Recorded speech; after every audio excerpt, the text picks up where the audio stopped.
Looking at the key fob inside of the Kia EV6. Pretty simple fob, but I like the styling there. You've got your Kia logo along the side. Top side of the fob there, you've got the lock button, unlock button, trunk release, horn or panic alarm, remote start there, and then there's also the remote smart parking assistant. So that's not going to be standard across the board inside of the EV6, but let's dive in and I'll show you how the features of the fob work. So in order to be able to remote start, push the lock button once, push and hold that circle button there, and that's going to remote start the vehicle. So you can see there, lights have come on. We are now remote started. Now from there, if you've got the remote smart parking assistant, you can move up or down this way. But you see here, the wheels are turned. But one cool thing, as we go to use this, to go forwards, backwards, straightens it out, and look at that, starts to roll. Nobody inside the ride. You can go forwards, backwards with it. So if you need to get in or out of tighter spaces, that's what you're going to do in order to make it happen. And then you could push and hold there in order to cancel the remote start. I just love how it straightens the wheels out for you as you go. Lock from there. You could push and hold the trunk release button there in order to be able to open up the trunk, but there's also the smart trunk too, and that's a hands-free trunk. So all you have to do, get about 10 to 15 feet away from the vehicle for a few seconds, and then just walk up towards the back end. And as long as the feature is enabled, gonna hit this sweet spot. See there?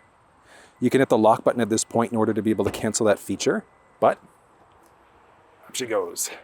There's a button here too, so you could open up the trunk door this way, and then you can also adjust out the height. So you could move this up or down to whatever position you'd like, push and hold here,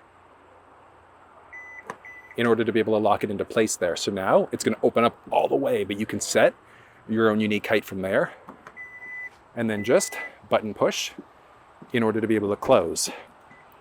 From there, you also have the option of being able to roll some windows down using the fob. In order to do it, you're just going to push and hold the unlock button. So you're going to push twice. You're going to go 1, 2, and hold. Watch this. Keep on holding, because if you release, it's going to pause it. So push again, and it's going to continue the process. That's rolling down the first row windows. Doesn't open up the sunroof though, but at least lets you air things out if you need to. Then, in order to set all of these things up, and while this is loading, if you want walkthroughs, so you want to know how to use the steering wheel buttons, go through the infotainment, you'll find walkthroughs down in the description of this video. But in order to set all of these features up, what you're going to do, hop over into your vehicle setup. You've got your vehicle there, and there are so many things, but we've got seats, climate, lights, doors, etc. So if we actually look at lights for a second here, you've got your welcome mirrors, so do those fold in automatically, yay or nay? Do you want to delay? So when you go to lock the vehicle, do the lights just turn off, or do they stay on for a few seconds, up to 15 seconds? And then you've got options for your door. When do you want the doors to automatically lock or unlock? Do you want the doors to unlock as you approach the vehicle? Do you want a 2-press unlock? So a single press on the fob would just open up the driver's door, push twice in order to open up all doors. You can toggle the power liftgate off, so it would be a manual liftgate at that point. You can also set it to a unique height. So if you wanted a unique height, you could set it this way, or just create your own unique height that I showed you earlier. There's the smart liftgate feature, so that's one where if you walk up towards the back end with the fob on you, it's going to open up the liftgate. And then this one is going to let you double push that unlock button in order to be able to roll the windows down. Strictly down. Some international models might have the window up option. You just double push the lock button and hold it for those windows to go up. Unfortunately, North American Kias don't have that flexibility. But that's how you use the key fob inside of the Kia EV6.